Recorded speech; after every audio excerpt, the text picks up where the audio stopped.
really hope that's not the conversation we're having.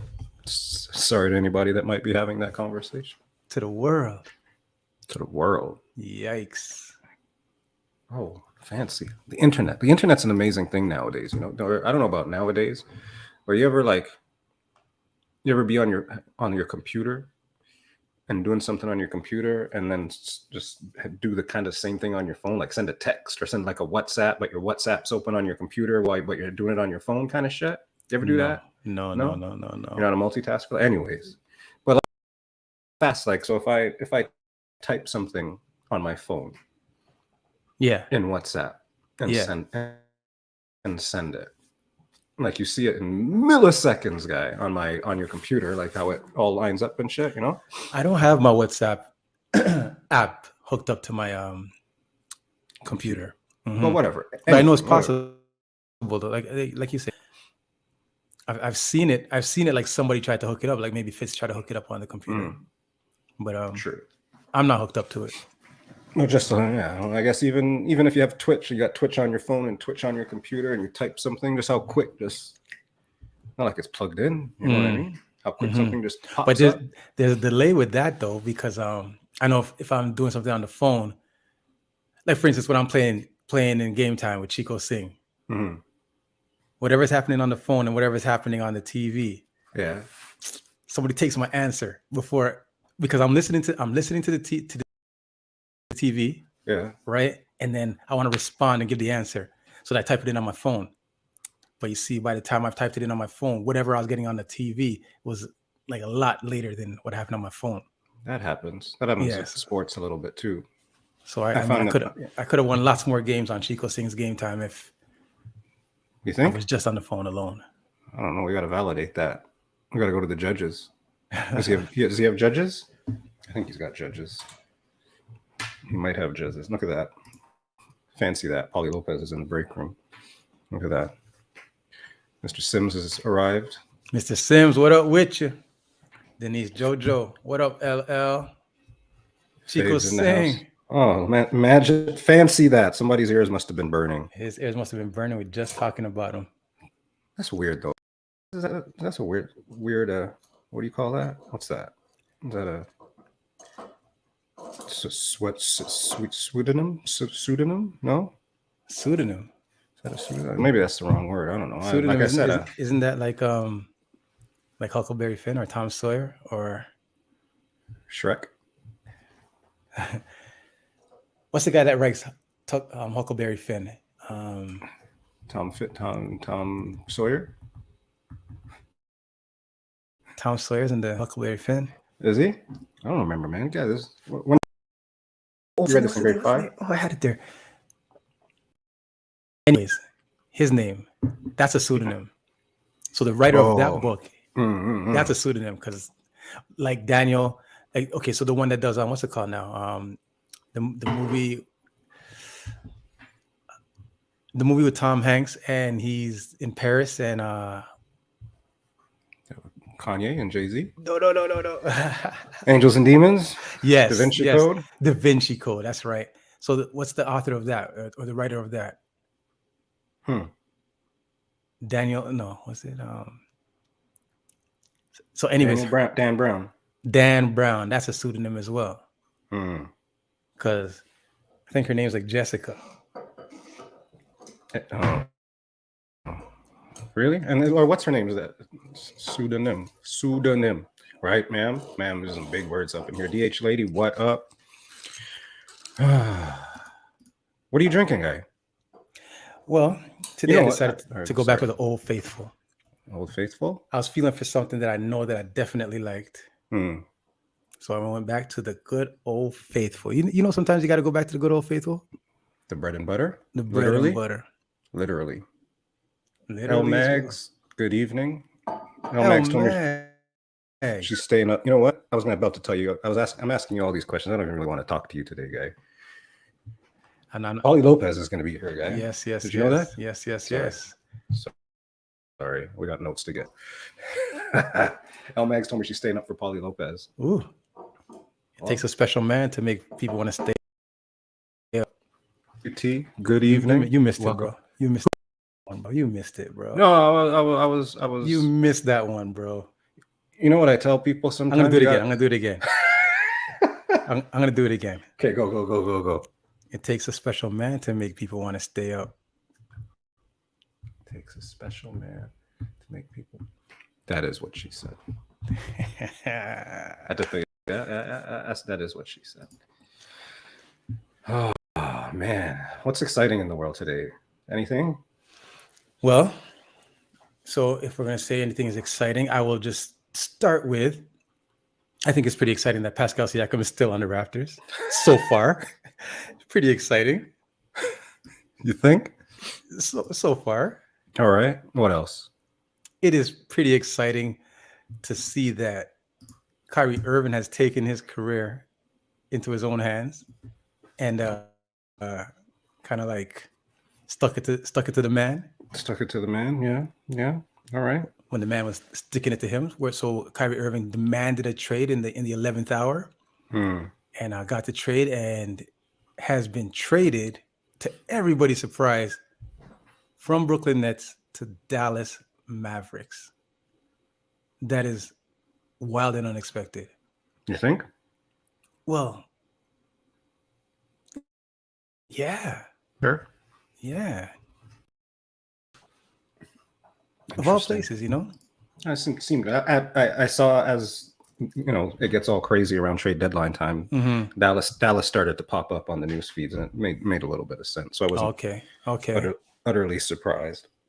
Okay. What do you think about that that whole situation there? It'll be good for this year. We'll see what happens after that, I think. People think that he's an asshole for demanding a trade in such a manner. So how do you feel about that? I mean, and make it make sense, you know, for people. Basically, I think you're allowed to decide where you want to work. He gets paid to do a job. Mm-hmm. His job is in demand, and you have the right to decide where you want to work. Now, does he always do it properly on some bullshit while he's working? Yes, but I think ultimately, you know, if you're at a job, you don't feel you're getting paid right, you know, you can say I want to work somewhere else. Technically, if you're under contract, they can tell you to screw off too, right? They didn't have to trade him if they didn't want to. I mean, they kind of had to, but still. DH lady said asshole or drama queen. I mean, whichever. You can call it what you want, I guess, but so it goes. So when you say they kind of had to trade him, what do you mean by that? I mean, his contract's almost done. Right. He said he was probably going to sit out. So then, you know, call his bluff or not. And what that means, either get something for him or nothing for him. Get some compensation, because it wasn't the biggest. I don't think he got the biggest haul for him. So, you know, so it goes. Did we saying they didn't get anything good in return? Is that what you're saying? I think they got a couple of draft picks and a guy or two, but it wasn't like, oh my gosh type stuff, you know. Mm-hmm. That's probably a little bit because of the his situation. BK Sweetest Music, what up? Chicchiweh fam, cuz, what up? So yeah, that's it. I think so. Kyrie, Raptors, yeah. What else is going on? LeBron's playing tonight. I'm going with the under tonight. He's not going to get it tonight. Oh, I have a new take on LeBron. Hit me with it. You ready? Go ahead. You know, you got to go slow. I'm going to go slow on this one. Okay. That's what she said. No? I mean, to start. All right then. LeBron James is not the best basketball player in the world. LeBron James has had the best sports athletic career ever. Wow. So he's not the best basketball player, but he's had the best sporting career overall in almost any sport. How we classifying that? I'll be quick. Wow. Ready? Yeah. He was a prodigy in grade school. All right. He was pumped up as the next one, right? the Okay. Chowan. He Yeah. went from high school to the NBA. Yeah. He no scandals, 20 years, bunch of rings, good in business, good with the community. Like he's done, like if you said this is what you should do, if somebody said, hey, look at this guy coming out of high school, this guy's supposed to be the next whatchamacallit. So he's hit all of that. He's had a wonderful career. Yeah. No drama, no this, no that, blah, blah, blah, et cetera, et cetera. And he's about to be all-time scorer. He's got close on, he's top 5 other stuff, all that good stuff. However, I won't say he's the best basketball player. Michael Jordan is the best basketball player. LeBron James has had the best sporting career of any person because he's hit every check mark from the time he's been 12. You know what he's brilliant about? He's brilliant that he has not let Savannah go on All Oprah or Dr. Phil or Red Table Talk with so stupid, guy. and that is why his career is amazing. Because he don't let Savannah go on Red Table Talk. There you go. That's smart. With the Jada Pinkett Smith and them. No, don't let Jada go anywhere, guy. Don't let Jada go anywhere. Right? So there you go. That's my to the people that think I just completely hate LeBron. I don't hate LeBron. Good take. Good take. Good take. Right. I mean, I'm not a LeBron guy either, but I mean, I will not disagree with that. Okay, let's see. There's basketball. There's Tiger Woods. Tom Brady. That's it. It was Tom Brady. It's Tom Brady or LeBron James for for that type of thing. What about Lionel? Which Lionel? Lionel Messi. No. No, huh? No. No scandals. You're the one from the get-go. Blah blah blah blah blah blah. Sporting career. We're gonna have to revisit this statement. Right. We're gonna have to bring in you know what? We're gonna have to bring in people from different areas of sports that are more deeper into it into certain sections than we are. I know you're a big football man. You're a big basketball man. We'll have to find somebody that's a big baseball man, somebody that's a big soccer man, or football, and see if your statement does stand true. String's a good choice too. Ooh, Serena. Oh yeah. DJ Paulie Lopes says Serena. I think we asked last week, but in the chat, Mimi Cassini threw out who's winning the Super Bowl this weekend. So we'll do this real quick. We don't do polls every week. That's what she said. There you go. There you go. There you go. So there, a poll is up. That's it. There you go. Look, see, you're getting better, guy. This is amazing. Guy. This is I'm getting the hang of this partnership. That's what she said too. Okay. All right, polls up. If you're here, vote. If you don't like football, Kansas City's the team in red, and Philly's the team in green with the bird, with the eagle. All right, try that. That's all I got, man. It's still, look at this. Okay, first of all, pomegranate, yo. What you talking about, Willis? This is what's got a dry February running smooth. Yeah. How's that going in? It's all right, man. Give that a try, yo. Rihanna. Yeah, that too. Anyways. Wow. No, not Rihanna. Not Rihanna. What's wrong with Rihanna? She beat up Chris Brown. Oh, God. Oh, was that the other way around? That was the other way around, right? Rihanna then. Will you goddamn well tell these people who's on the show and what episode this is and stuff like that before you get canceled, guy? Don't get us canceled. What is going on with you? What is going on with y'all? This is Pizza in the Break Room, episode 80. Today we got a special guest, a super special guest. He goes by the name of DJ Paul E. Lopes. Some people call him the encyclopedia. Some people just classify him as a legend. We're going to bring him on and learn who he is and how he is and how he came to be. All right. T. Hotshot, Couture J, Pizza in the Break Room, episode 80. We here now. We here. Yeah. Pizza in the Break Room, y'all. Holla, holla, holla. Woo! What's up, sir? Yes, salute, gentlemen, and hello to everyone in the chat. Thanks for having me. Yes, yes. Thank you for making the time to join us. Yeah, I've been looking forward to this. I don't believe you, Paulie. You don't believe me? Yeah. I'm a guy who likes pizza. I like donuts. This is the place for me. Oh, that is. Where's the roti? Oh, why people are looking for the roti, Paulie? This is not a roti and chill. This is a Paulie in the break room, guys. You know what? I don't know how this. I give any chat I go into ends up being about doubles or roti somehow. How do you do that? How did you create that aura about you? I don't know, man. I think because of roti and chill, you know, we decided to go for roti one time and it stuck, and it became a thing, right? He likes Yardie porridge. He just dropped in.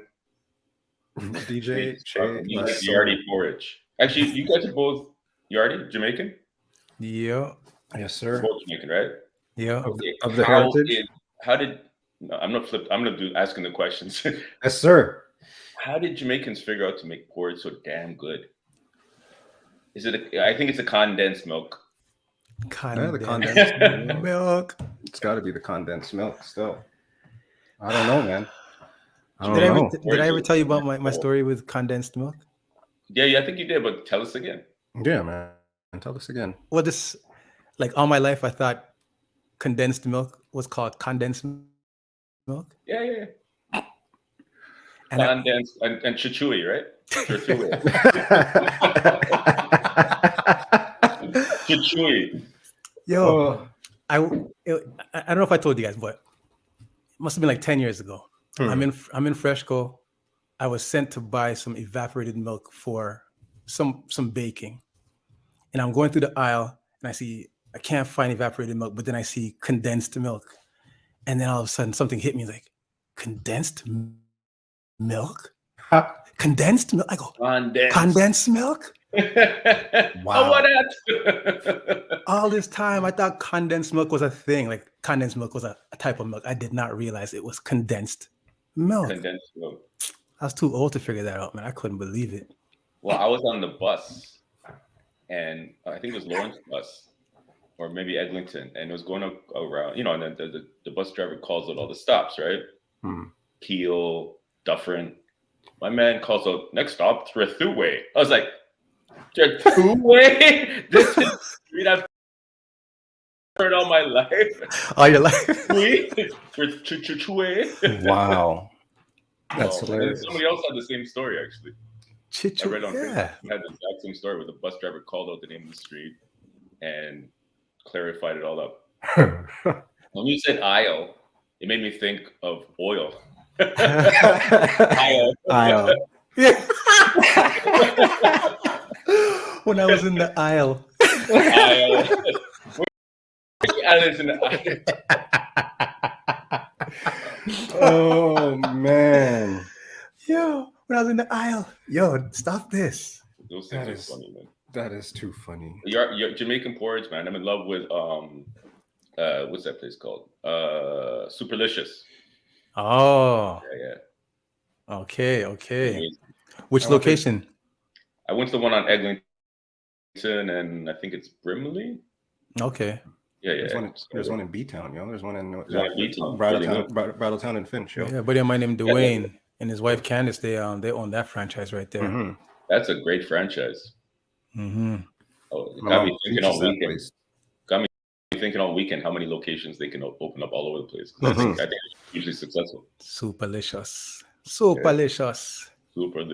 What a name. Smart. What a name. It's good stuff.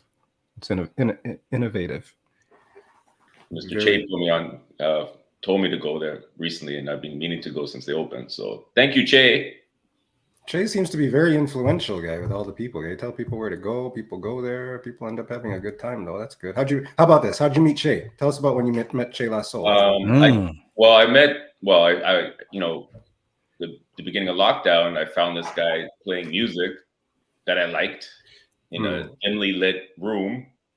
He had the camera face to his side, and he was playing dope music. And I was telling Jamie, my girlfriend, like, I should get to know some of these younger DJs. I feel like I'm the older generation. There's younger guys out there. And finally met him at I think it was Denise JoJo's birthday party that we had at in Etobicoke. What's the pub called, guys? Irish Shabine. Yeah, and it was like, yo, and we just kind of like hit it off, man. Like we've known each other for years. Well, that's cool because I would have assumed that you did know each other for years. No, I had never heard of Che. I figured, like, you know what? That's the other thing is like I reached a point seeing Che on IG playing music before he went to Twitch, thinking like, man, I'm a little out of touch now because I don't know this guy and know of everybody, right? All the DJ scene because it's it's a community, whatever, right? And didn't know Che, right? And I was telling Jay like I should get doing these young guys, and then turns out man's has like grown kids. Because he looks like 29 years old, right? That's why.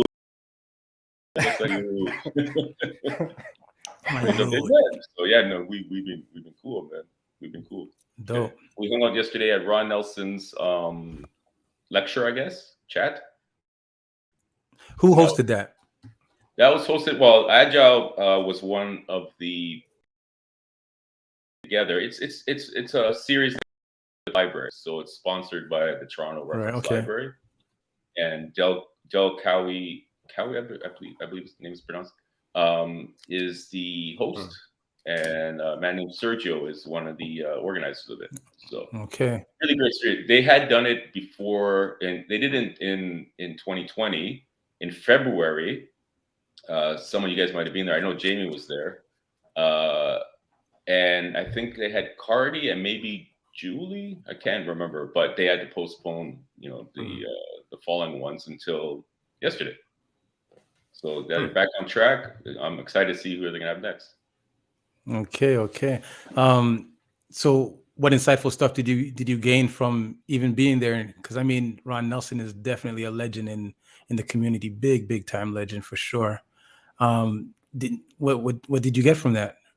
Other than meeting up with people I haven't seen in a long time, and just like the old crew was there, DJ X and all the DJs from that worked on CKLN, almost all of them were there. Just like the old crew.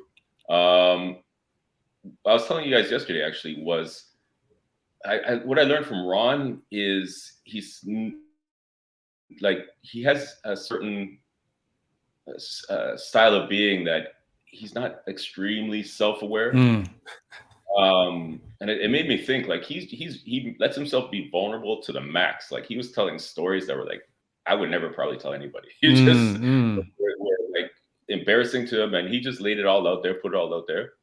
And I was thinking, man, like that's part of his success is not holding back what you think of yourself or what other people think of you, and just letting it go and going for it. Because he fully admitted like he didn't even listen to like black music really.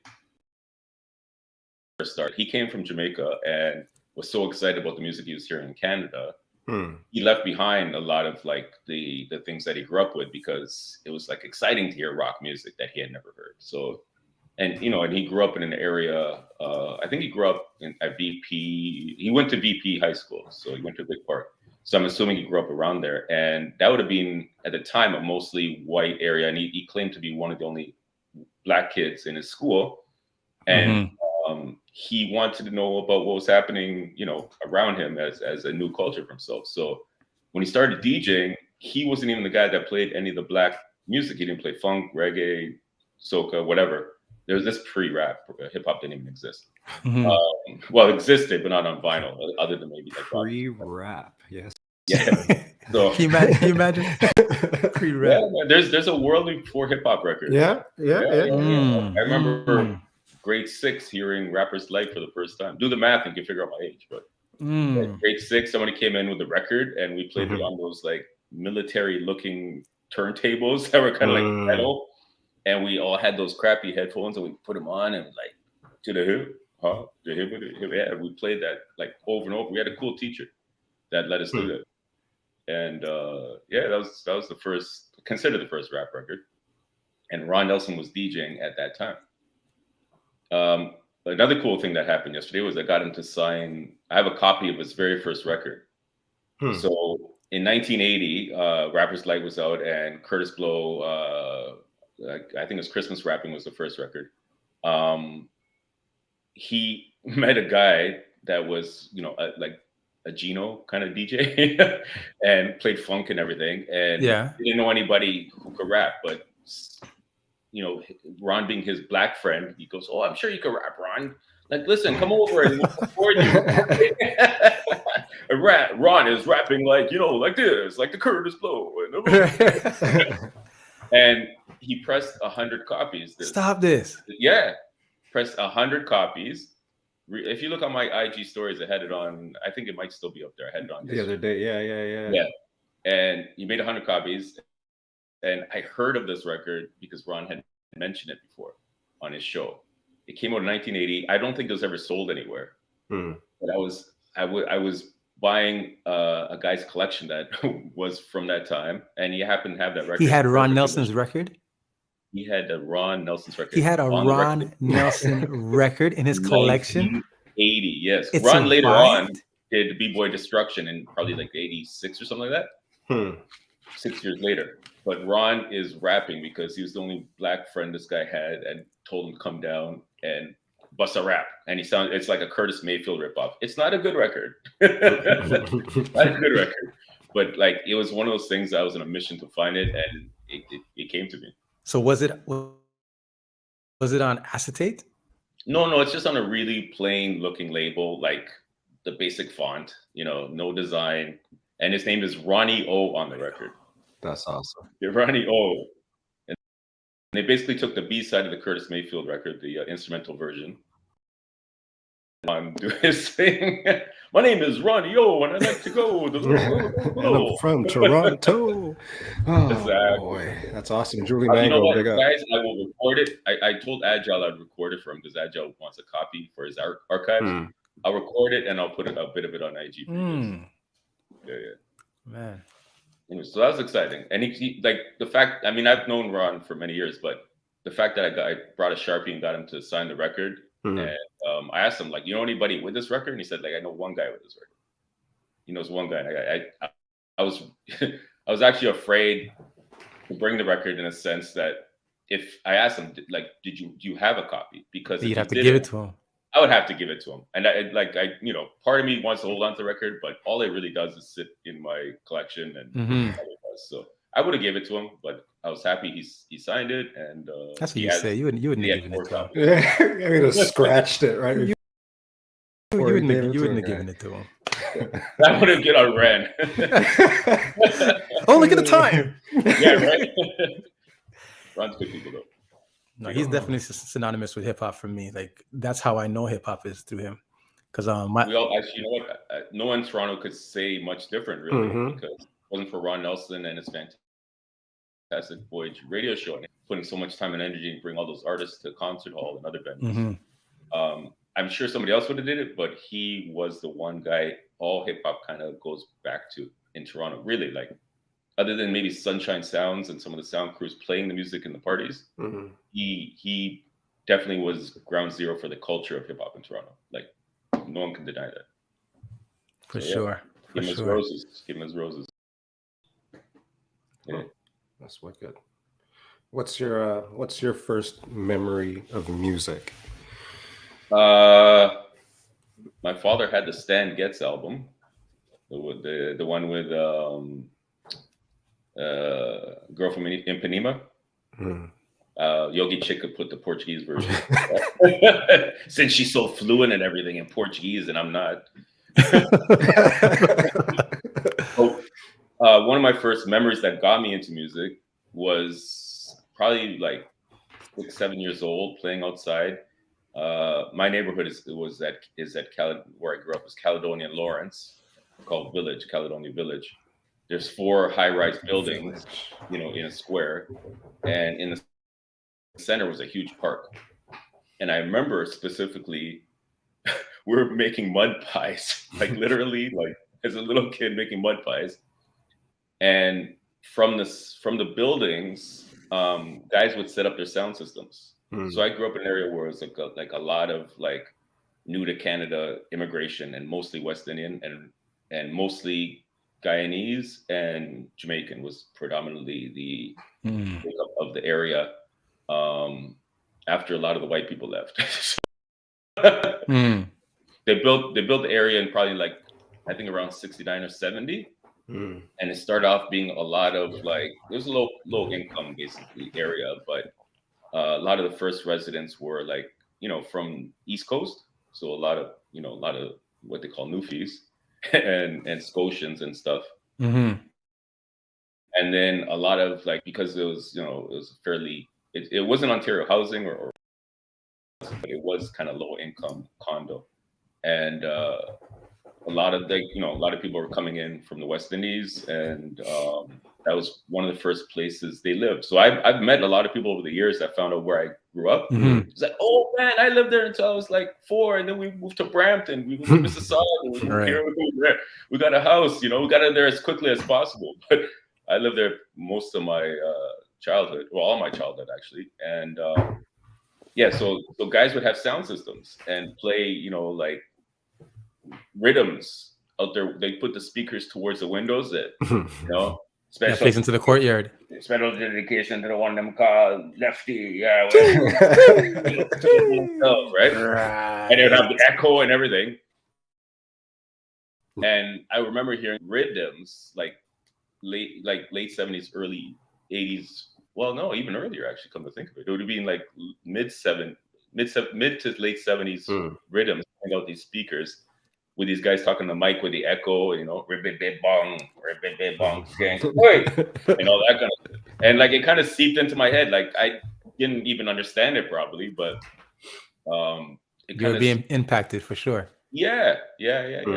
And like in a neighborhood like that too, like music is so important, right? So all the latest styles like disco and hip hop kind of got going, and like actually one of the first rappers in Toronto was from my area. And these guys grew up like the guys that we looked up to a couple of years older than us were like totally into funkadelic.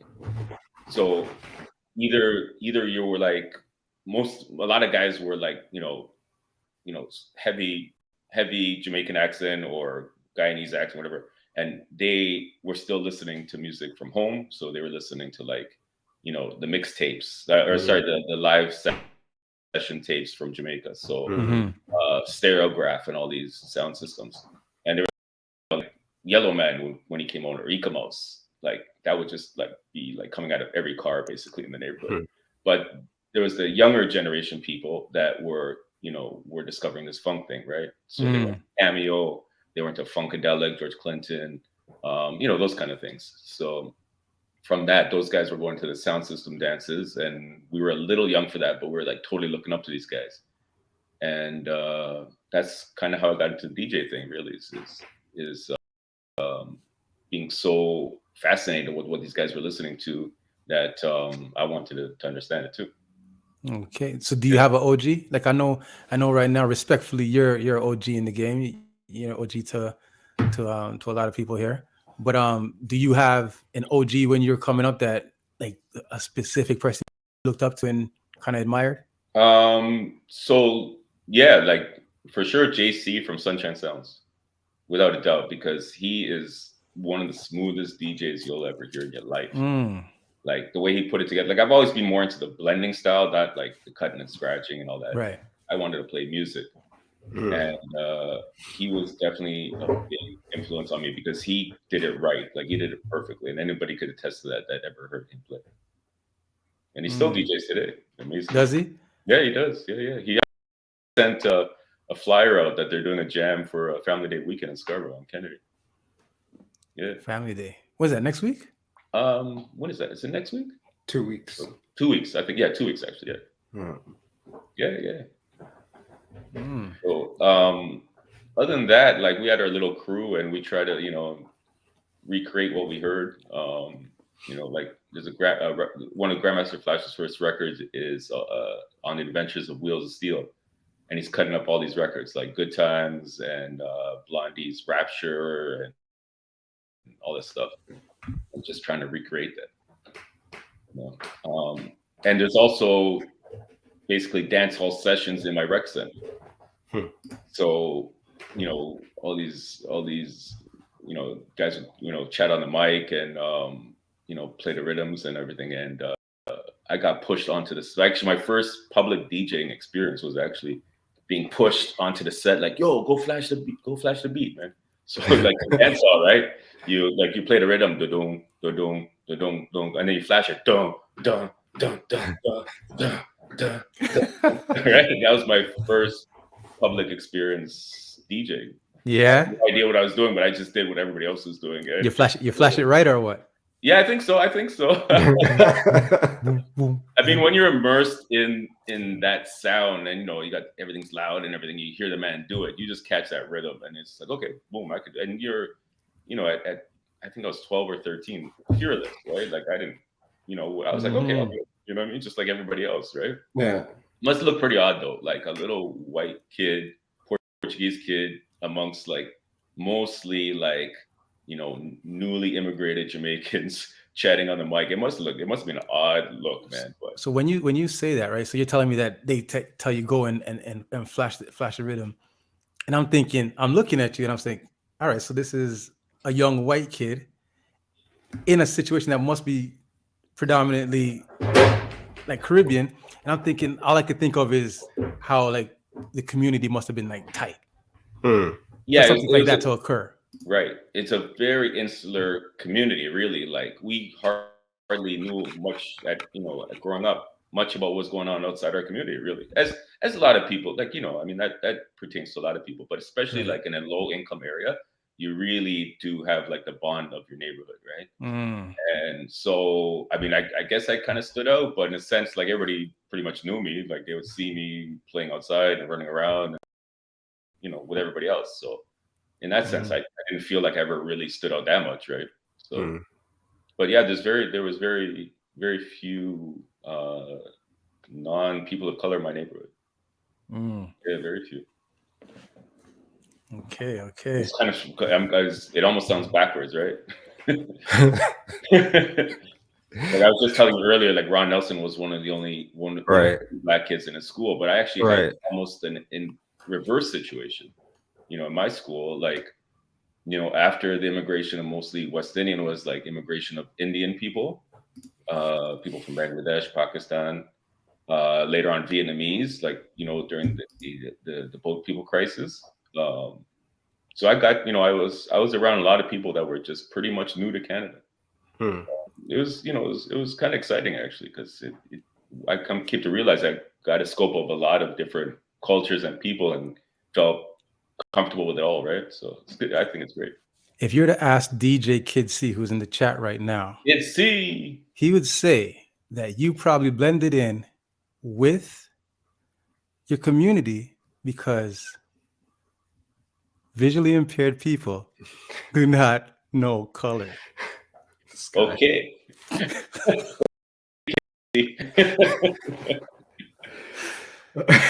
So wow. Okay. So visually impaired immigrants.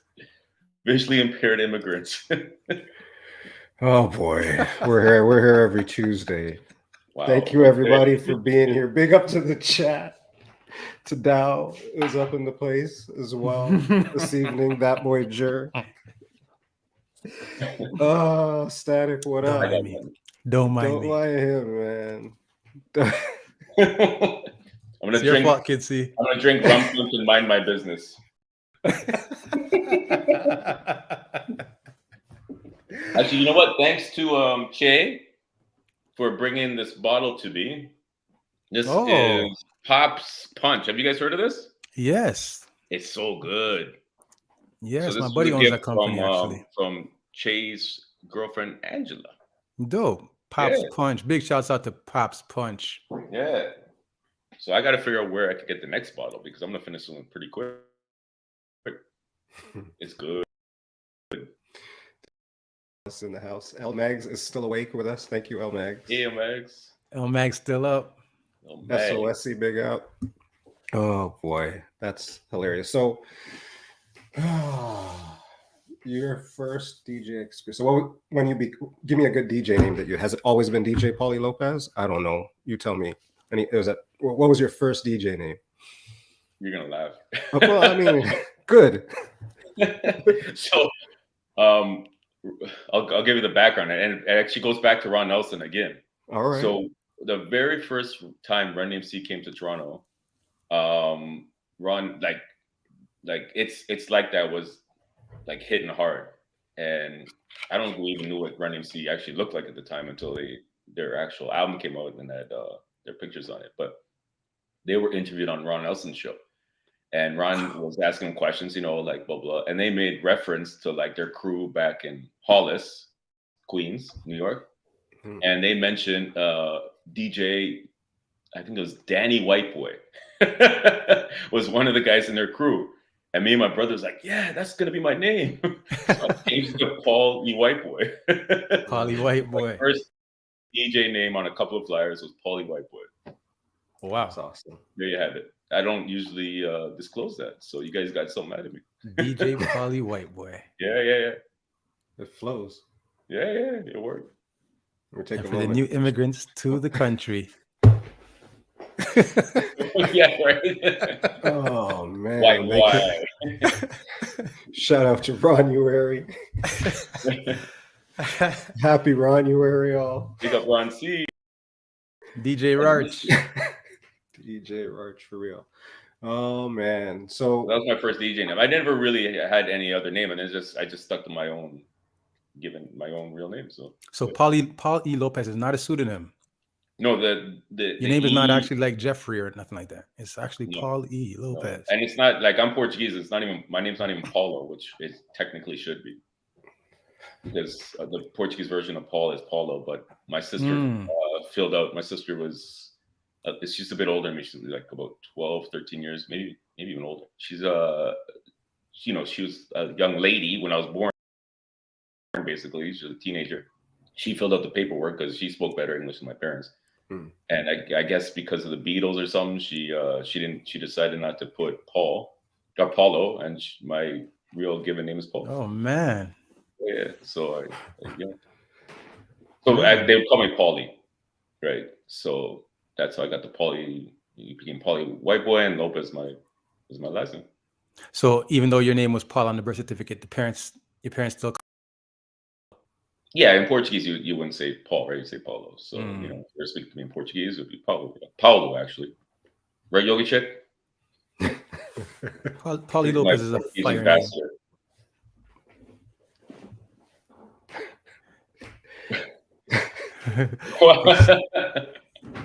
That was my name. That's my name. Yeah. Oh, I'm not laughing at you. I'm laughing at him. Extraordinary Paul, indeed. Excelsior. Yeah, there was actually always a guessing game as to what the E stands for. Exuberant. Yeah, there's a lot of guesses. It's usually like Eduardo or something. Extraordinary cunt. Okay. Jeez. Channel 9, welcome in. Big up, yo. Channel 9. Oh. DJ Channel 9. Mr. 9. Mr. Channel 9. So he sings too. All right. Oh. So what happened? E for encyclopedia. Yeah, encyclopedia. I like that. Thank you, Jojo. You guys are killing me. You guys are killing me today. I'm not even drinking. I can't take you guys today. Oh man. All right. So clubbing in the what? So that's clubbing in the 80s, you're telling me, right? Is that when what's clubbing? When I started DJing? Yeah. Well, it wasn't a club thing at the time, really. It was more as a teenager, whatever. It was high school dances, it was community center dances. It was block parties. We had a tennis court in my community, and in the summer we'd hold block parties and have everybody come down.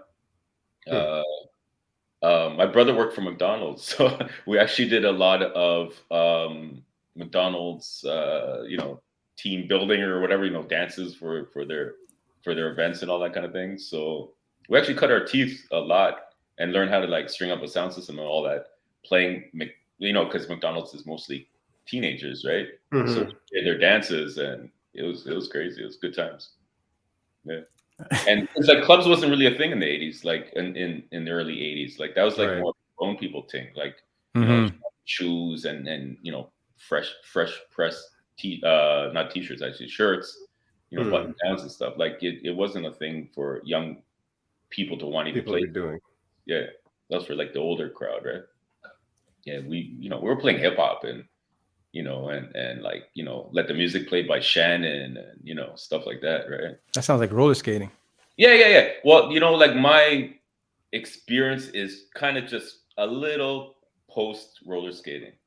So I was DJing, but a little too young to be in the DJing for the roller skating scene. Right. The roller skating scene didn't last very long. I'm not sure why, but like by about 83 or so, it was already kind of dying off. And that's when I got a chance to DJ more. So I didn't really catch the roller skating era, although stuff like Cutie Pie was hugely influential. One Way Cutie Pie and all the Zap stuff. Like that was everything to us. Yeah. So yeah, and then later on, it was to DJ was later on in the late 80s, early 90s, getting into clubs like Phoenix and whatever else was around at the time. You know what? Actually, I don't know if you guys knew this, but a lot of the scene was at bars, like bar and grills, like Pete and Marty's and Mr. Green Jeans kind of places. And, oh yeah. Yeah, like during the day it was a restaurant, whatever, and then they push the tables back and make a dance floor. But isn't Mr. Green Jeans inside? Wasn't that inside Eaton Center? Yeah. Oh, so there's parties in there too? I don't know specifically if there's parties in there, but there was a lot of places kind of like that. Okay, I got you. In malls and there's like O'Toole's kind of places. They often had a dance floor set up. Okay. Okay. Yeah. And I know starting from scratch started at a gig. Like where he got a lot of recognition was a place like that in Mississauga. So everybody I talked to from that era, like that, a lot of them started off. I mean, maybe Nine remembers that. Started off. Did Chela Sok say my E stands for Esco? Yeah, that's not right. It's a fish, right? That's so a lot of DJs at the time played like bar and grill kind of places. Okay. And, it was what's that place in Scarborough? I think it's on Brimley or something. Is it? It's a pub. Queen Victoria. Che played there recently, like a few months back. And it reminded me of that era where like you go to like what was essentially a bar and grill during the day and became like a club at night. In Scarborough. Daybreak. Yeah.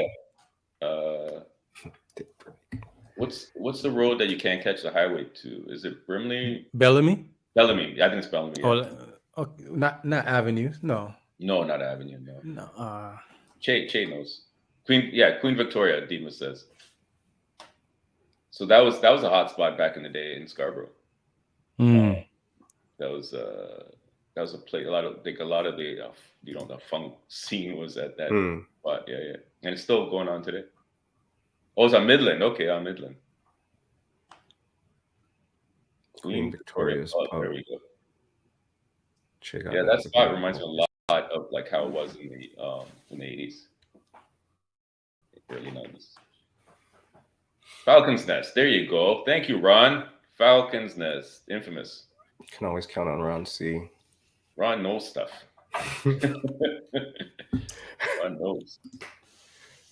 So then how about this? What's the big change you've seen so you've seen a lot. So you've seen it, like you said, pre-rap, the music scene in Toronto general. What's the thing that you are most fond of, or people should know about the Toronto music scene in general, you think? You know what? Like, what I miss the most, I think, is the appreciation for the sound system itself. So, like, a lot of clubs you go to now, like, they have, like, okay sound, a decent setup. But the way Toronto's grown, and so condensed with people living everywhere, including tons of condos downtown, is that you can't even turn the music up that much, really.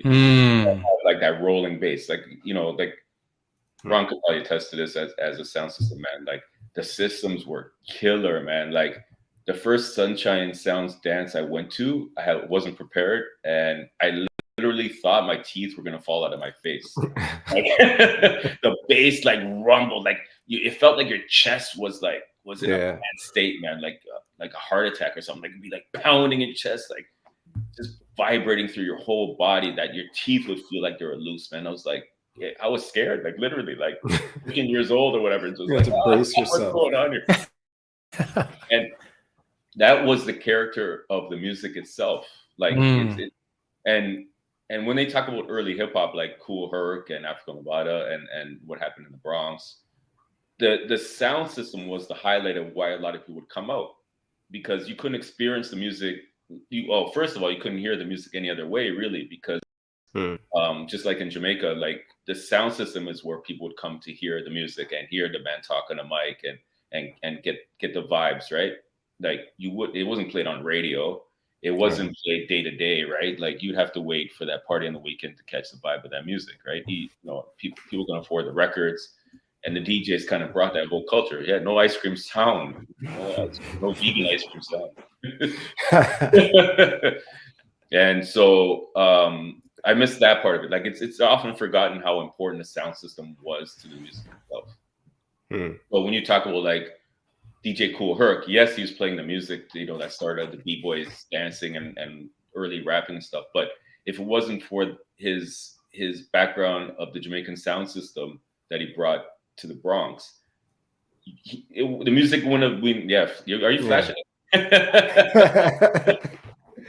If it wasn't for that sound system, the experience wouldn't be there. So, you couldn't have no tin pan sound, right? Like, this is what made, like, sound crews like Maceo, TKO, Chic, obviously Sunshine Sounds, like all those sound systems, like the sound was the thing. The music was part of it, yes, the performance, all that, but the sound, how life-changing it is, and like how it would just hit your soul and you just crave more of it when after you left that dance. You know what I mean? Like, you'd still be rumbling from the music. Yeah, for sure. Like, I haven't left a party or a dance or a situation with my ears ringing in a long time. Like, I remember, like, for sure, every time I leave a party, Sometimes I think that's well, it's usually not loud enough, because sound system, most places you can't put it loud enough to even really get the full scope of the music. But sometimes the sound is so bad, like it's not balanced out well enough, that you are getting a ring in your ears, because it's not a good, clear sound that's the bass is balanced out with the mids and highs, because it feels like almost like a lost art, like sound system was everything. And obviously having the records and playing them correctly and everything is is a huge part of it. But if the sound didn't sound right, you're not gonna, people are not gonna come to your dance. People are not gonna check for you. No one's gonna talk about you, man. Yeah. So did you have a residence? Did you have a residency somewhere? What years? Okay, what was your first residency then? Let me just ask that. I guess my first, like, the time I had, like, little residencies here and there, but the one that I think I made my mark was at the Phoenix, thanks. Yeah. At the Phoenix on Fridays. So in the main room was house music with Mitch Winthrop, Tricky Marrera, a couple other guys, and I played in the side room. Okay. So early 90s, playing a combination of like jazzy, funky stuff and hip hop, and getting in trouble for throwing in a few dancehall records. Yeah. The promoter told me, you can't play any of that stuff. do you know how close Regent Park is to here? They can walk over. And this is still times where the drinking was till 1. I remember drinking was till 1, and there's still smoking in the club. And I never smoked. And going home like just stinking. Yeah. Your ears are ringing and you stink. Oh man, yeah.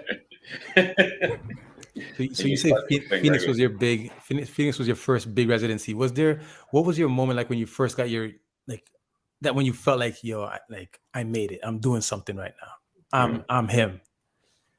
Oh man. Well, I did radio, and I think one time I heard somebody playing back something I played on college radio. They must have whatever, and I was like, "Oh shit, that's me!" Like coming out of a car or whatever. So I was like, "Yo, that's crazy!" Like you don't. The interesting thing about doing radio, at least in those days, was, I mean, you don't know who's listening and how many people are listening, right? The only feedback you have is when the phone rings and somebody makes a request, or you do a giveaway, and yeah. Actually, there you go. Jamie Delaney and Clyde Marshall. Those were the guys that told me not to play dancehall. So when the phone rings when you're doing radio, how do you answer it? What do you say?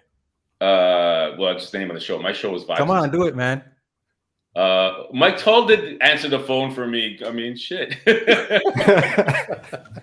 Mike Tull was the phone pretend man you're Mike Tull on CIT. So pretend you're Mike Tull. Vibes and stuff. I don't know. That was the name of the show, right? Well, actually, knowing Mike would be like, "Yo, that's knowing Mike Tull." But yeah.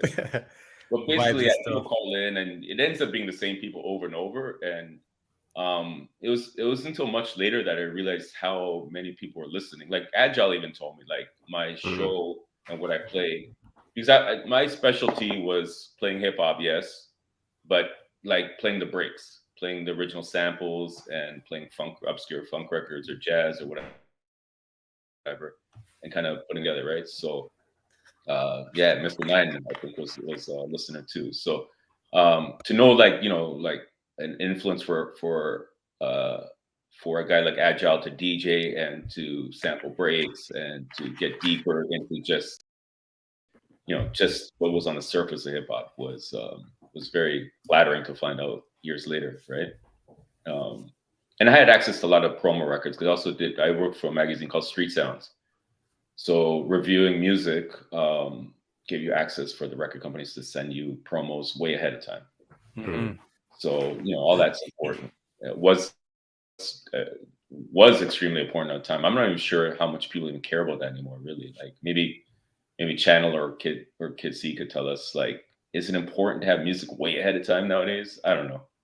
I think you're better served kind of going with where everybody else is at in music, not getting too far ahead of yourself.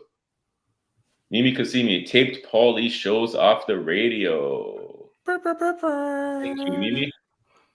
It was fun times. Radio was fun. So your show was called Vibes and Stuff. What station was it on? It was on CIT 89.5. Basically, the only college station that's left. Who were you with at that time? Mike Tull? Mike Tull came in. I started the show by myself. Started helping me out, and we became a duo on the show. So yeah. So how did you get that gig then? How did you get? Well, I had gone around to the different university stations, and kind of hung out, like with Mitch Wenthrop. Peter and Tyrone did a show on Friday nights. I was the last leg of an all-night show we did Friday nights. So Peter and Tyrone at one time did 2 to 5 maybe, and then I would come in the middle of the night and do the last leg. So I would do like about 2 hours, probably like 5 to 7, I think it was. AM. Yeah. And this is without a car. Like I would take the last train, go and hang out for a couple hours, and probably fall asleep on the sofa at the station, and then do my segment. And then take the train back home, like the first train, and fall asleep on the subway and get woken up at Wilson Station. Buddy, wake the fuck up, man. This is the last stop. That happened many times, man. With a bag of records. Hustle. Yeah, it was fun though. Like, I mean, you know, it doesn't sound very responsible to do these things, but it's like those things were so much fun, you know, so much fun. But yeah, I did some time hanging out with, you know, with different programmers at CHRY, CKLN, and then I got my show. I guess I had the confidence enough to put in a proposal. I knew some people at CIUT and got the show. It's funny. I was asked like, what music are you gonna play? Because you have to sit in a, you know, a round table thing and get questioned. And like, what kind of music are you gonna play? Well, so I'm gonna play like, you know, and I'm trying to explain it because they don't even know what hip hop is, you know, right in early '90s. I play like, you know, a lot of street music and from different cultures, and you know, that's influenced by jazz, and you know, that's danceable and these kind of things. I'm used to trying danceable. Yeah. And they're like, oh, you're gonna play dance music, so you're gonna play like Celtic music? Is that what you're gonna play some of that? Like, what's Celtic? like just badgering me with stupid questions. Man.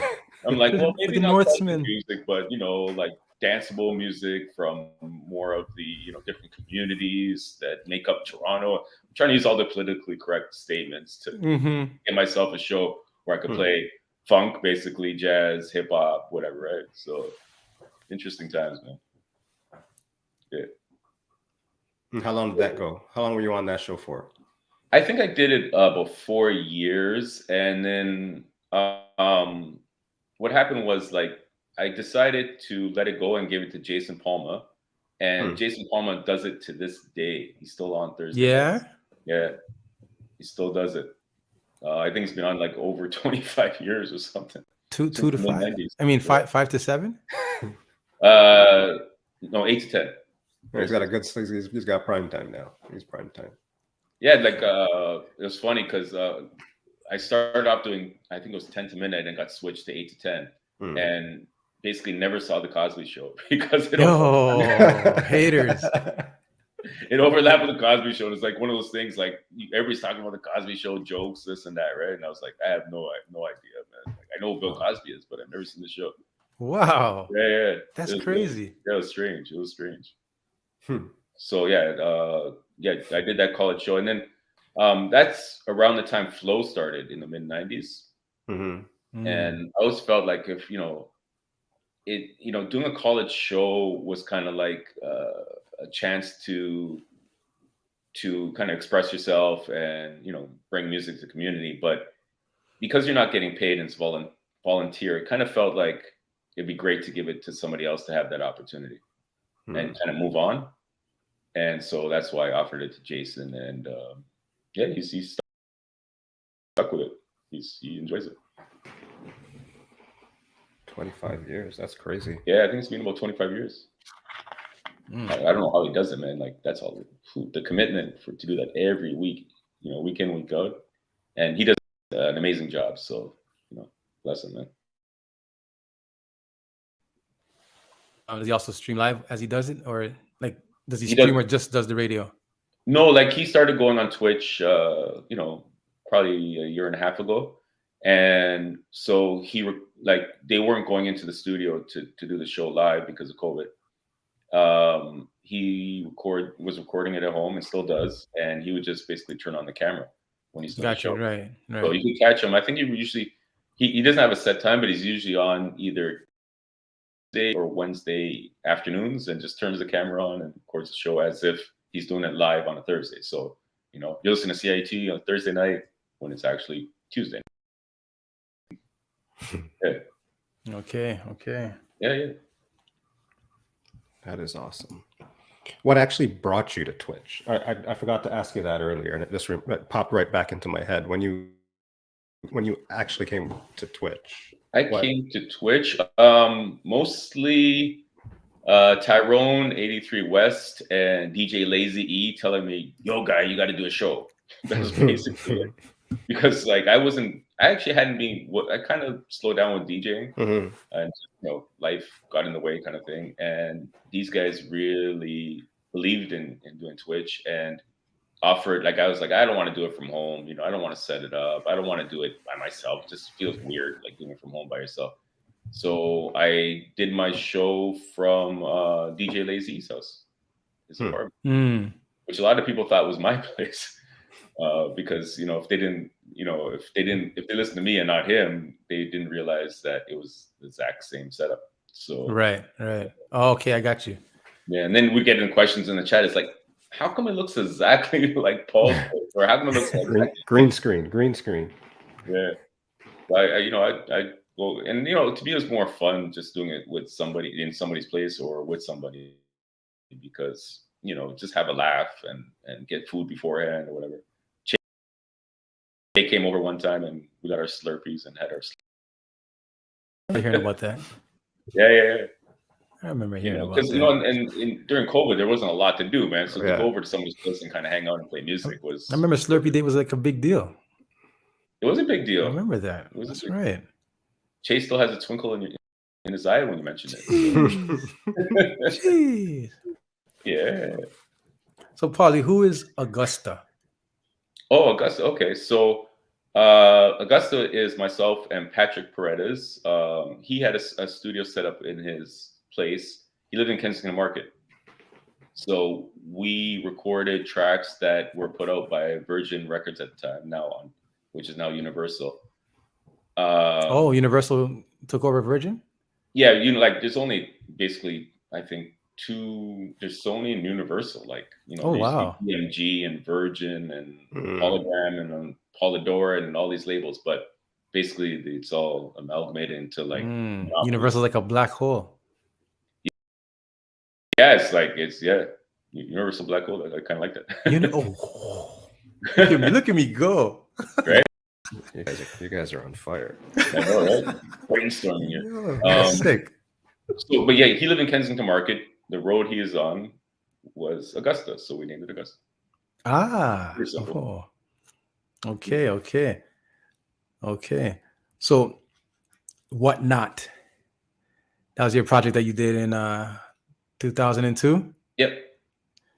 So what even inspired you to say, okay, we're gonna record this and do this? So at the time, early 2000s was like compilation CDs were hitting, right? Like club music, or even like the mixtapes from Baby Blue and Mastermind, everything like. Right. I'm sure you guys had tons of mixtapes and mixed CDs, or whatever. It was those things, like even going as far as like Chris Shepherd and the Dance Mix series, like they were selling really, really well, and they're really quite cheap to put together, right? Because it's not a huge investment for the record company just to license these underground tracks, or whatever. So I was approached by Craig Mannix, Big C. Okay. He was at Virgin at the time, and big shout to Big C. Big shout to Big C. I hope he's in the chat. He proposed to a few DJs to do compilation CDs, and that's where Masterminds came from, and then also mine. So the opportunity was there. They set aside a budget for us to do some original tracks, and everything else, like the majority of the tracks were licensed from tracks that I was playing at the time, right? On different labels. And we had a budget to record our own music. So me and Patrick got to it and got with a few vocalists like Sasha Williamson and Ivana Santilli. And, the project was to come up with some dope tracks. And I think we were happy with what we did. Ivana Santilli, she did, I think, Desperado with Agile and Brass Monk. Correct. Yeah, she was a member of Bass is Bass. So I was closely affiliated with Bass is Bass. Oh, okay. Yeah. I toured with them. I was actually often their driver and DJ for their gigs. So we drive out to like St. Catharines and play some bar there, or Hamilton and play University, or whatever. Yeah, we're a crew. What's a big Bass is Bass song? Funkmobile was their big hit. Funkmobile. Riding in my Funkmobile. Okay. Once it's in there, you'll be thinking about that track for next. No.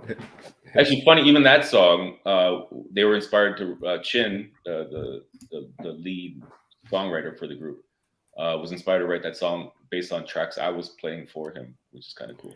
Oh yeah, so sampling stuff. Yeah, they recreated the tracks and came up with a new song, on a play on a few other songs. Ivana Santilli was in that group, and then she went solo. They all went solo, and Roger Mooking is now a famous chef that's on the Food Network. Yeah. Oh yeah. Yep. Wait. Roger Mooking had a big fro back in those days. Okay. Same man's. That's wild. After music career, well, he still records records actually. Yeah. Yeah, they're kind of low key, but he still records albums. But he's a famous chef, and I'm sure a lot of you guys have seen him. Wow. Yeah. So where have you been? Where have you toured? Like, I didn't tour that much. Like, I played in New York once. I never went to Europe or anything like that. I got to play across Canada. But yeah, no, I wasn't like I think my style was always more niche. I wasn't like the big, main room guy that's playing like the banging hits and all that. I played the more like, I even played raves where it was like the chill out room, playing like acid jazz or like trip hop stuff or like B-sides of hip hop records. I never really pursued to be like a popular turn up guy. Yeah, like like all the hype, and like I didn't really pursue that. Don't really even like it today, right? Like I'm more like being like, you just want to play the music, knowledge the music, and spreading out, spreading the love of the music, and not really have to have the pressure of playing for thousands of people and keep it hype. You just play the vibes and stuff. Exactly. Guy, you have a tutor or something, guy? You're doing really good with this stuff, man. You got he's hitting all this stuff.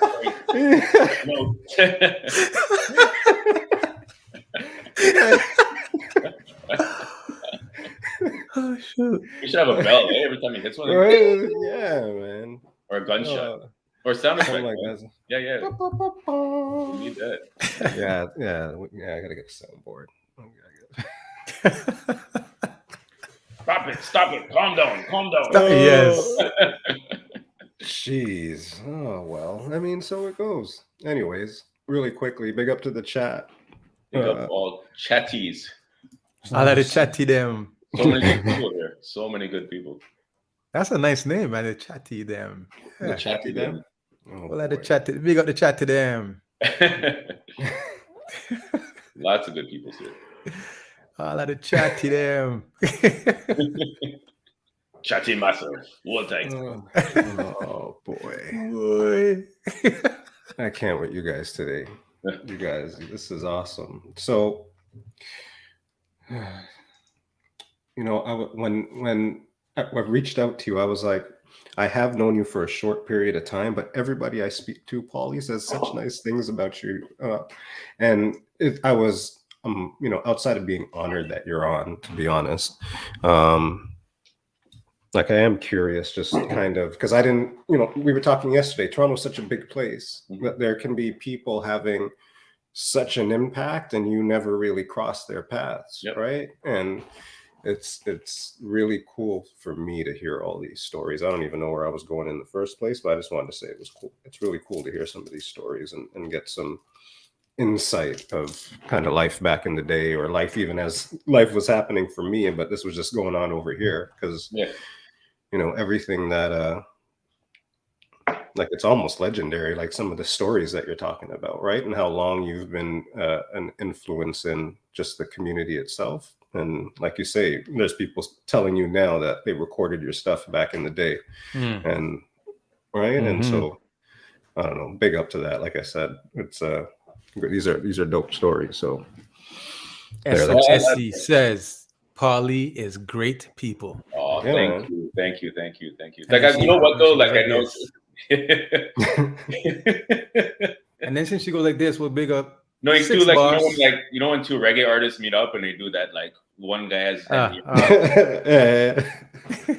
does Bad Man hold fingers together? You know what I mean? Like I'm always rub fingers. You know what I mean? They're like, yo, bless, Anyways, yeah, to me it's like I love the culture. I've always loved the culture of, through hip hop mostly and house, discovering, the whole history of disco music and black music, soul music, that reggae I grew up with, right? So like, I just want to know more. I love DJ culture. So the whole DJ thing to me is that's part of it is to DJ and play music for people. But I love understanding the background of all the music and finding out who sampled what, and what the influences were, and what Cool Herc DJ, what Cool Herc's experience were, and what records he played, and Larry Levan, starting house music essentially, right? So I just love that stuff.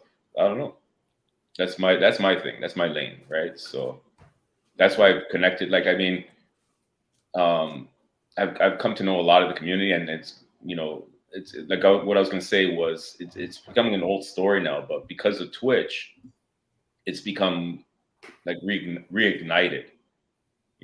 Big up Pedro. Pedro Hot Stepper, big up. Thank you for stopping by. So I mean, since you're I got to big up Pedro and his brother Carlos and his other brother Haas for being part of a great team that we had with Bump and Hustle. I should have mentioned Bump and Hustle by now, but yeah. We waited. We waited for Pedro to come on, and now he's on, and now we say, big shouts out to Pedro Hot Stepper and the crew.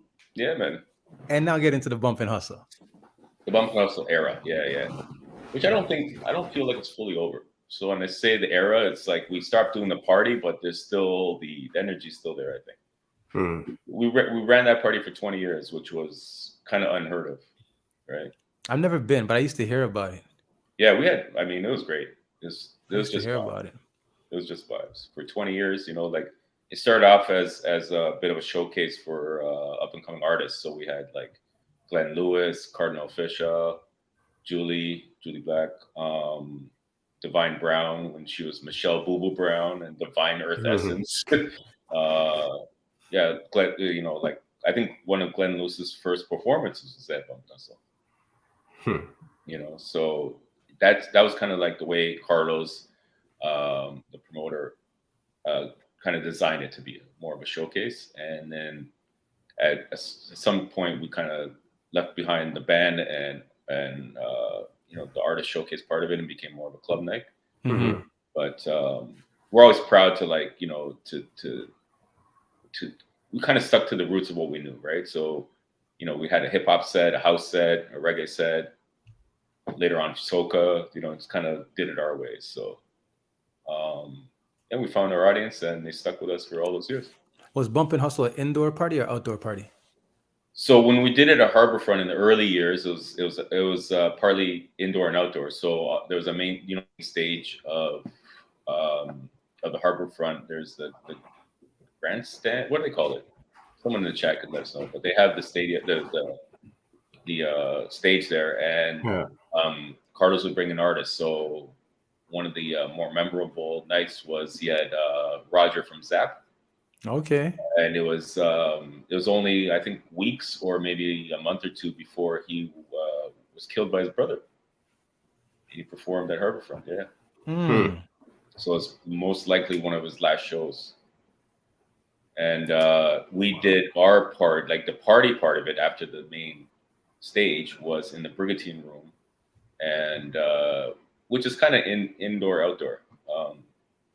The main part of the building's indoor, and there's also like a patio section. So those were great days. Like if anybody remembers those times, like they were really special. People looked forward to those events. I know OG Mar Brown.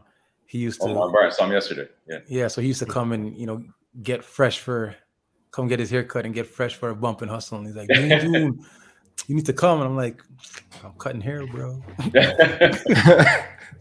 Actually, Mar is one of the guys also. Mar, if anybody knows Mar, he became pretty influential in the sort of hip hop scene. He did a lot behind the scenes. Like he managed Brass Monk, worked with the labels, did a lot of work. And he's not a well-known name, but hugely influential. Hugely, yeah, for sure. We got to talking, and then he's another one that said, like, I would tape your show and try to recreate mixes and find those records you were playing and all that. And it's so endearing to hear that from him, because I admire him extremely for what he's contributed to the scene, right? But behind the scenes mostly. Great guy. And you guys are all Wolverines, right? Yes. No, well, he's not a Wolverine actually. He's not? No, he's A.Y. Jackson. A.Y. Jackson. Okay, so Yogi Chick went on a date with him. Oh, or not with him, but in conjunction. Double dates, eh? Yeah. Great. Okay. Yeah. Okay, Yogi. Yeah. Bumping also was great times. It was great times, and we still come together and do, like, we did a Scorpio party in November. We did New Year's Eve. So when it's me and Mike and Pedro, Carlos is a little like, he doesn't really want to get do too many late nights and everything. So Pedro kind of took over for his brother.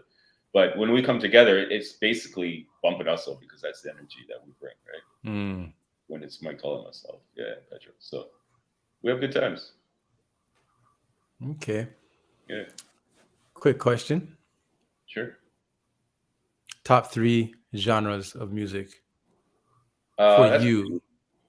As a DJ or as more of for a fan? you, like For me. for Paul E. Lopez. It's not that hard, really. It like hip hop. Although I don't really listen to much hip hop nowadays, I gotta admit. But the golden era of hip hop is still like very much deep rooted in me. Like like the Grammy Awards thing they did for the 50 years of hip hop, like, was like so thrilling to see. That was pretty crazy. It was great. It was dope to see, like, Busta Rhymes and Busta Rhymes went nuts. He's like, hold on, you think I'm playing with you? You know what? If anybody in the chat knows Bungie Garlin, vocal artist, he should do a collab with Busta, man, because similar styles, and Busta, very creative, both of them. You can bring out his Yardie-isms into it too, right? And it'd be fire if those two ever did a record. Hip hop, because hip hop brought me to all the to the samples and all the understanding of the music that made hip hop. So the funk and soul and house music. I came up with in an era of house and hip hop developing. So they'll always be a part of me, right? So, and in addition to that, the funk and soul and jazz that kind of influence those music, and disco. That's more than 3 genres. Sorry, fellas. Okay. Maybe that was 5 or 6. Sorry. That's all right. No, that's cool. That's cool. That's cool. Reggae, honorable mention. Did I say reggae? I hope I said reggae, because reggae was kind of a base for me because where I grew up. Reggae was definitely a base for me because it was around me so much. That's what, like, I didn't grow up in a community that was like, you could get licks for listening to hip hop, to be honest. Like, it was like we were around roots men, you can't do a lot of them funky business. If you played like music around them and it was like, wasn't to their, if it wasn't like, early, I'm talking like early times. So, funky business. Yeah, if you had funky business, you could get licks. It wasn't allowed almost. In my neighborhood. Would it be safe to say that if there was no reggae foundation, there would be no DJ Pauly Lopez? For me, most likely, yeah. But the funny thing is, like, my age group, flash beat, blah, blah, blah, blah, blah. My age group were like, most of my. It's interesting because in my grade at school, most of us were born in Canada. So we had a totally different outlook. Like, we were like next generation that we appreciated what we heard on WBLK. But guys like even 1 or 2 years older than us didn't, right. They were born back home. They wanted the back home music, the back home culture. They weren't, and those times nobody wanted to assimilate or whatever. Like, they want to remain true to their backgrounds, right? And I don't know if you know Oren Isaacs. Oren Isaacs is a pretty well-known producer of music for a lot of the Canadian television. So he writes a lot of theme music, and he's very successful at that. Not familiar, no. Oren Isaacs. Yeah, he should be better recognized, but he's behind the scenes. We came up DJing together, and he was the first to play that track I mentioned earlier, Grandmaster Flash on the Wiz Deal, which was the first record that a DJ cut up music on. We were listening to BLK, listening for like the latest funk and when hip hop came around, hip hop records. I first heard Run MC on WBLK. So that was our base. That's our generation. That's what we wanted to do. But reggae was the community, So when they had dances, like it was reggae. When you heard music out of the cars, it was reggae. The dress was reggae. Mesh Marinas and Tig, right? Furry Kangos kind of sideways, right? And Mesh Marinas, and the pressed pants with the crease and all that. And we wanted to be b-boys basically, right? So it was a generation gap almost, but it all contributed to what I was interested in. So I'm as much a fan of like Johnny Osborne and Yellowman and Ecamos and all that as I am Grandmaster Flash, Rakim, Slick Rick, that's even Lisa and the Cult Jam, that era of early sort of dance beats, what we in Toronto call Geno music, basically freestyle. That was a big part of it too. Records like Let the Music Play Shannon, Lookout Weekend, all that stuff, was important. I mean, most people in the chat that grew up in Toronto would say the same thing, right? Like all the in talking to all the friends that I've made on Twitch and everything, we talk about these things, like growing up and hearing all this music and contributing to what we love, right? So it's not that unusual, really. Yeah. That is awesome. Yeah. What do you do? So outside of music, what do you do for? Because it sounds like it's not work for you; it's just fun, the music. So I'm going to say, outside of music, what do you do for fun? Mostly music stuff, really. Watch the Raptors. Hang out with the girl. But music is a big part of it. Like last 2 years, like Twitch has been such a 2 years. We're almost 3 years, eh? Almost 3 years, man. Oh, March will be 3 years. Holy crap! I just realized that. It's wild. Twitch and I had such a big resurgence of interest in like DJ culture. Like with all the thousands of DJs on Twitch, like just really getting back into it and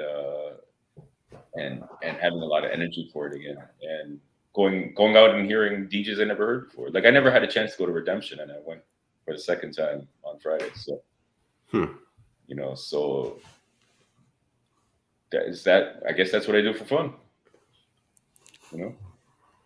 Music. Yeah, it's when the music hits you. Yeah. And I like to collect records. I like looking for records. That's another part of me that I haven't done much of lately, but buying music. So buying up, and Mar Brown that you mentioned earlier does the same. Buying up the music and reselling online or at record shows or you resell or you just collect? I collect and sell. So most people at some point when you acquire too many records, when you're it's like I got too many records, you start becoming a seller and the value of the records and how to sell them and what to buy, and that becomes sort of almost a side hustle. And I actually did it full time for a few years. Oh yeah, full-time record dealer. Yeah. Well, in addition to DJing and everything else that Well, in music, most people wear many hats, right? You got to kind of find different ways of bringing in money, and you're interested in so many aspects of music that you find different things to do, right? So Steve could tell you, Channel 9 could attest to it. Like I actually sold it at my house. So Steve would come over and buy records from me like years ago. Oh yeah? Yeah, DJ Ritz, DJ Sin, a lot of these guys would just come over and they'd tell me what they wanted. I'd go and find it and supply them. For real? So you just had records like that? Yeah. Like I like a pusher. Coming up with from that era, like and knowing so many DJs, and a lot of DJs after a while didn't DJ anymore or went all CD or now they're all MP3. But they weren't using their records. I would buy up their collections and even put out ads and find collections out there and find the records new homes. Yeah. That is wicked. Yeah. And then Serato came around, and that wasn't as necessary. So there's less Bias now. need for DJs to buy records, but most DJs still like having the collection. Most active DJs still like having the records they love available to them, even though they don't really need them or use them, but it still holds a special place in their heart, right? So when we watch Channel 9, he's got those records behind him. He hasn't sold those. Speaking of Channel 9, your shirt says Bubble Wrap Stevie. Yep. What's that? Well, Stevie Wonder. Bubble wrap. Bubble wrap him. Yeah. Protect him. Yeah, protect them at all costs. That kind of energy. I say double bubble. I should say double bubble wrap him, but yeah. Stevie's one of the last real living legends of his time. Like, think about it. Well, there's the pervert. The pervert? Yeah. Who's the pervert? Smokey Robinson.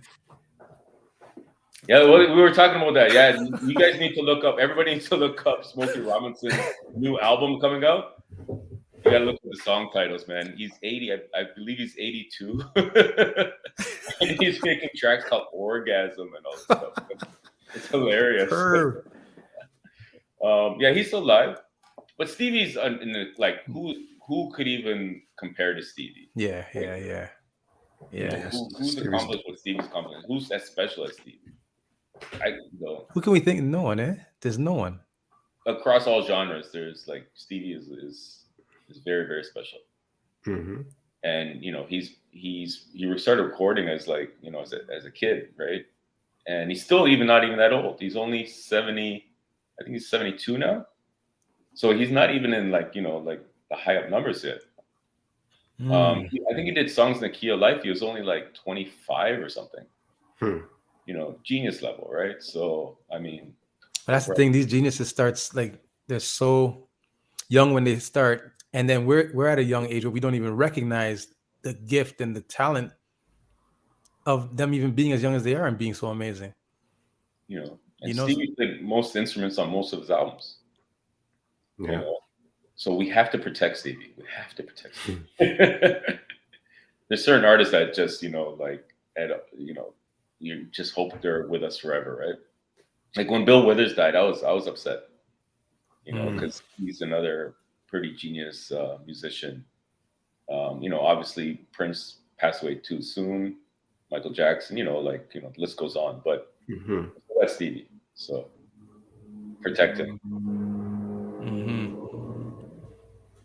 Who'd you think Stevie was? Did you realize it was Stevie Wonder?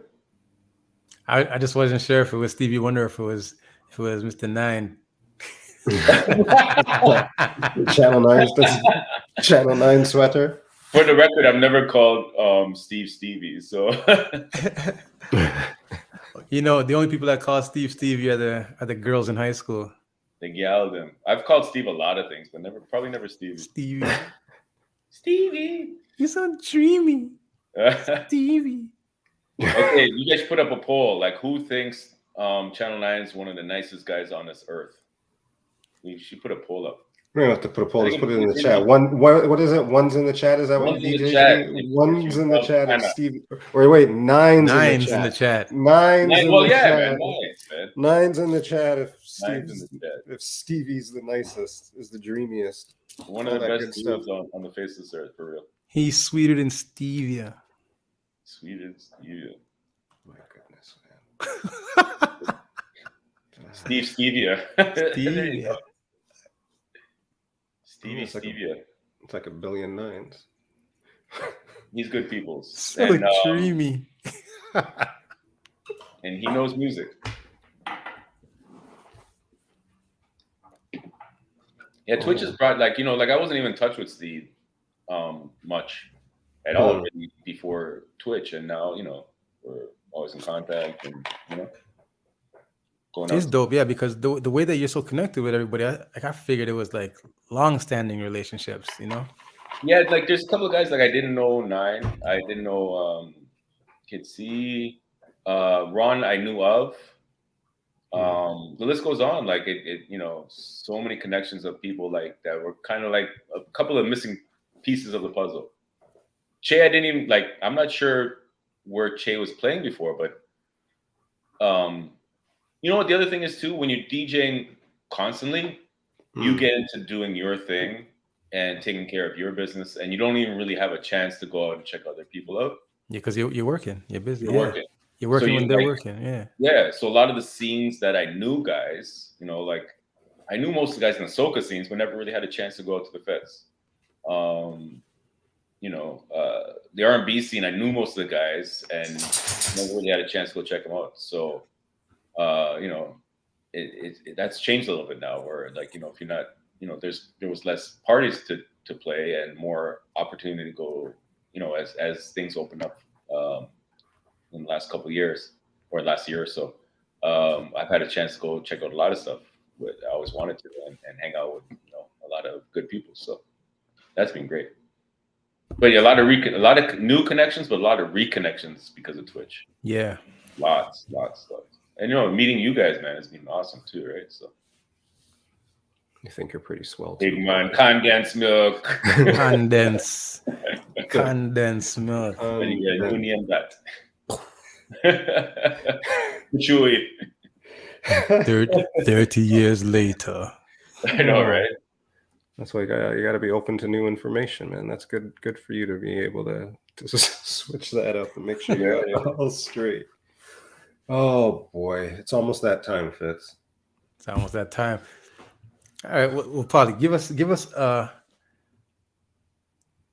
funny or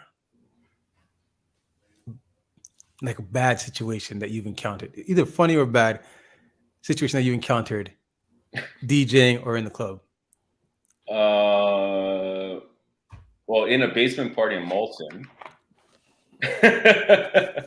and I must have been like 91 or whatever.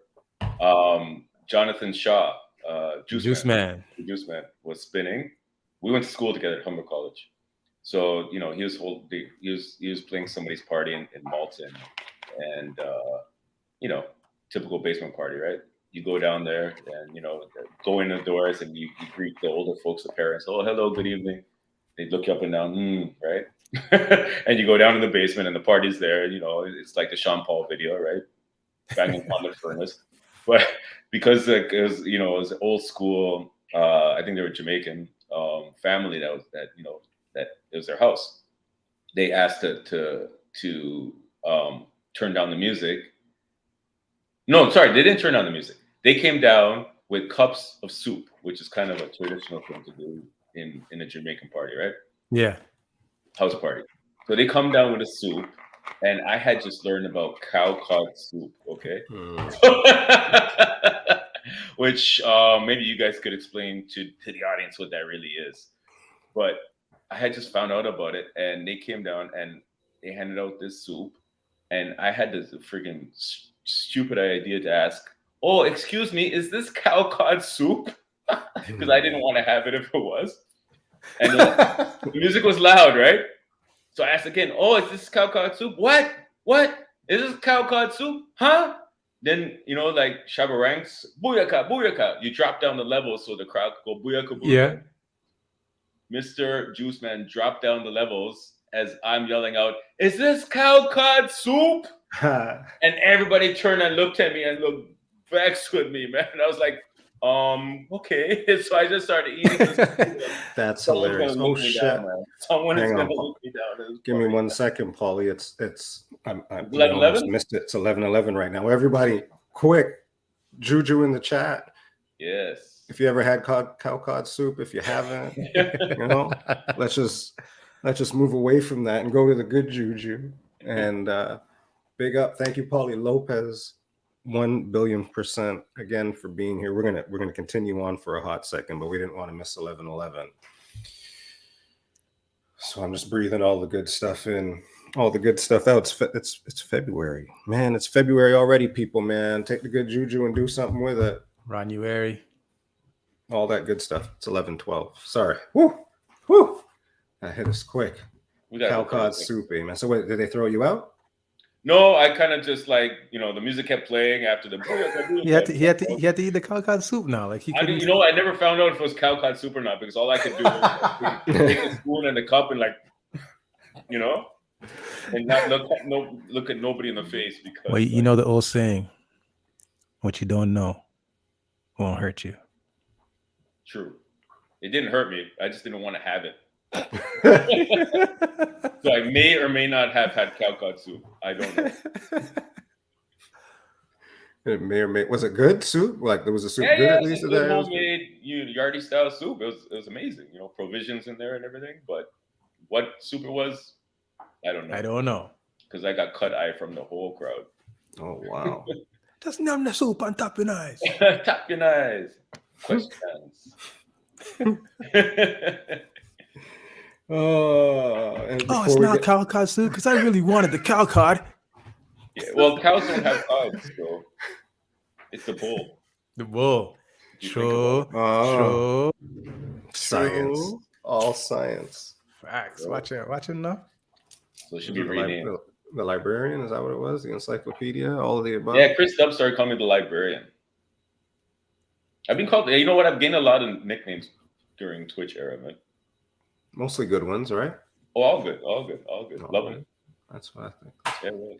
You said you were a Raptors fan, Paul? Is that what you said? You watched the Raptors? I like watching the Raptors. Like, I'm not a huge basketball, like I don't follow statistics of all teams and everything, but I love watching the Raptors, yeah. How do you feel about the Raptors this year? What do you think? Oh, man, just, let's get through it, right? But Spicy wasn't nominated for All-Star, right? Correct. No, second year in a row. Wow. I was a little surprised. Second year in a row. It was a little whack. Definitely. But the coaches have to first nominate them, right? Is that how it works? Yeah. Starters, the fan. Yeah. The fans and the coaches do the starters, right? And then they get together. The starters, right? Okay. Right. And then I like watching the Raptors like anybody else, but yeah, I can't. Like, you guys are way more into it, more advanced than I am. You have a favorite Raptor of all time? I want to say Vince Carter, but not really. Because the way it went down afterwards. The drama. You don't want to attach yourself to the drama. Yeah, right. That's basically what it is. But like he was such, in the 90s, until like when Vince Carter started with the Raptors, it took it to another level, right? So I can't really forget that, right? That was a big time in the city, right? It's actually, you know what? I don't know if you guys saw this. There was a documentary on Netflix, basically how it's called the Vince Carter effect. Oh yeah, that was dope. Have you guys seen that? Yeah, for sure. Very. And that kind of like made me realize, like, he's important not just to basketball, but the era of Toronto kind of going next level, right? Mm-hmm. And I think it was executive produced by Drake, so it all makes sense. True that. Big shouts out that boy Jer for the 500 bits. There's a few people I haven't met in person. Jer is one of them. Well, yeah, it's getting close. It's getting close to that warm time again. I know stuff still happens and we go out, but the warm time we're gonna. You can't meet Jer, Paulie. You can't what? You can't meet Jer. I can't meet Jer. No, you got to pass all the levels to get to Jer. Okay. you don't just get to meet Jer. What do I gotta do? What do I gotta do? What's it like, Wizard of Oz? You gotta beat all the levels, then you get to Jer. Levels. There's levels to this. Yeah. Is Jer like that high up on the ivory tower? Like, Jer is King Koopa. Wow. Yeah, so you gotta.